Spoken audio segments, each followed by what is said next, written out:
Thank you so much for today. Ya, hari ini kita membahas topik mengenai did. Did sebagai auxiliary.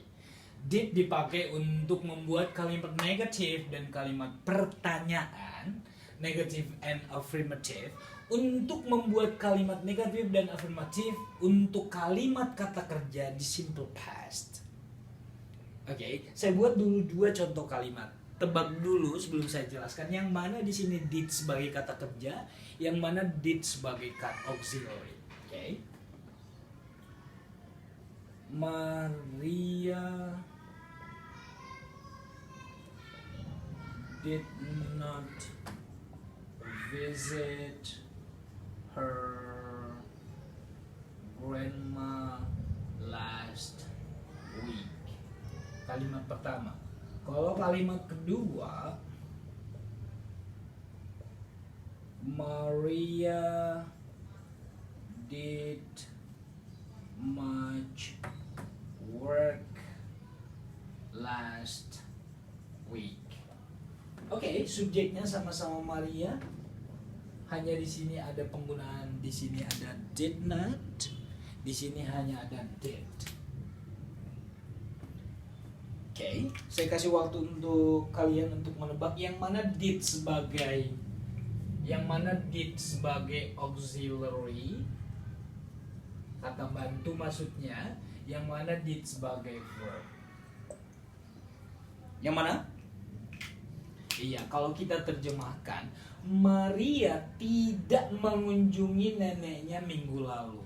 Berarti ini sebagai auxiliary, membuat kalimat negatif untuk verb visit. Jadi inilah auxiliary-nya, did not. Sedangkan did yang di ini artinya melakukan atau mengerjakan, tapi last week berarti ini verb to. Verb one-nya mana ya? Do, did, done. Do atau does. Nanti untuk verb one, verb 2-nya did, verb 3-nya done. Jadi artinya Maria melakukan banyak kerjaan minggu lalu. Ini dia sebagai verb. Ini sebagai auxiliary. Jadi dari dua contoh ini sebenarnya kalian sudah memahami apa fungsinya did sebagai auxiliary dan sebagai kata kerja. Oke. Nah, untuk did sebagai auxiliary itulah yang harus kita lebih memahaminya. Jadi ini saya hapus ya. Kalian sudah paham, did not di sini artinya auxiliary, menidakkan kata kerja visit. Ini kata kerjanya, ini bukan kata kerja, ini hanya auxiliary, kata bantu untuk membuat kalimat negatif dan kalimat pertanyaan.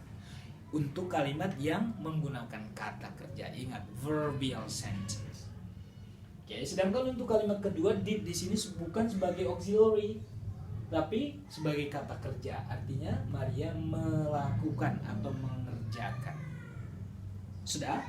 Oke, jadi untuk semua subjek nanti kata bantu did dipakai untuk semua subjek. Oke, jadi biar lebih gampang, jadi kita buat dulu kalimat afirmatifnya atau kalimat pernyataannya. Contohnya, my brother bought me a pencil this morning. Ya.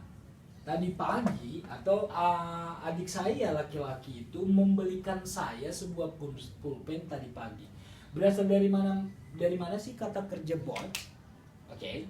Nah, saya ulangi lagi untuk simple past, sudah paham ya? Hanya simple past yang menggunakan bentuk kedua. Ya, uniknya simple past itu hanya simple past yang menggunakan bentuk kedua. Jadi hanya simple past juga lah yang menggunakan did sebagai auxiliary, membuat kalimat negatif dan pertanyaan. Sedangkan di video saya yang sebelumnya untuk simple present ada dua, do and does.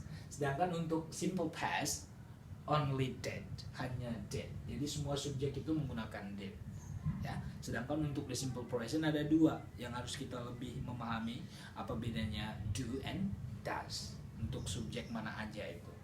Sedangkan untuk simple past hanya satu kata did untuk semua subjek. Oke, ini verb to dari Buy, bought, bought. Ya, kita sudah paham.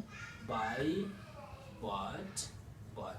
Saya hanya menyarankan kita semua untuk menambah pengetahuan terus, untuk mengingat dan mempraktekkan kata kerja irregular verb.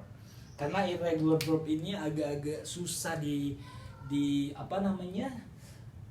dihafal kalau kita tidak praktekkan. Padahal sebenarnya kalau kita hitung auxiliary irregular verb ini memang kata kerja yang sering kita pakai dalam sehari-hari, ya. Contohnya see, bentuk keduanya so, bentuk ketiganya sit. Jadi bukan see, sit, bukan ede di belakangnya. Eat bukan eaten, tapi ate, eaten. Ya, jadi itu nama irregular verb. Oke, untuk kalimat ini saya pakai irregular verb by, bentuk keduanya bought. Adik laki-laki saya atau abang laki-laki saya memberikan saya sebuah pensil pagi tadi. Untuk membuat kalimat negatifnya, pakailah kata bantu did. Kenapa? Karena di sini ada kata kerja. Jadi untuk membuat kalimat negatifnya, my brother tidak berarti did not. Oke. My brother did not. Did not apa? Tidak membeli. Kembalikan membeli ini ke bentuk pertama. Jadi buy. Jadi ini kembali ke bentuk pertama. Kenapa? Karena bentuk keduanya sudah dimakan oleh kata kerja bantu did. Sudah paham? Jadi bukan did not bought, bukan. Jangan dua istri satu ranjang, ya. Tetap harus dibedakan. Did not buy. Kata kerjanya kembalikan ke bentuk pertama karena bentuk keduanya sudah digunakan oleh kata bantu did. Ya. Jadi masih banyak saya lihat pekerjaan kalian yang pakai did not bought, langsung salah. Harus did not buy. Kembalikan bentuk bought ini ke bentuk pertama. Kenapa? Karena did ini sudah menjelaskan yang simple past-nya. Jadi sudah dipakai bentuk keduanya oleh si did. Jadi my brother did not buy me a pencil this morning. Oke, sama dengan bentuk pertanyaannya, apakah adik kamu memberikan kamu? Did your brother buy? Jadi kembali ke bentuk pertama. Kenapa kembali ke bentuk pertama? Ingat, karena si bentuk kedua atau simple past-nya sudah digunakan oleh did. Ya, jadi itu penjelasan singkat saya mengenai penggunaan did sebagai kata kerja dan sebagai auxiliary. Nah, auxiliary maksudnya membuat kalimat simple past itu yang menggunakan kata kerja membuat kalimat negatif dan kalimat pertanyaan. Ya.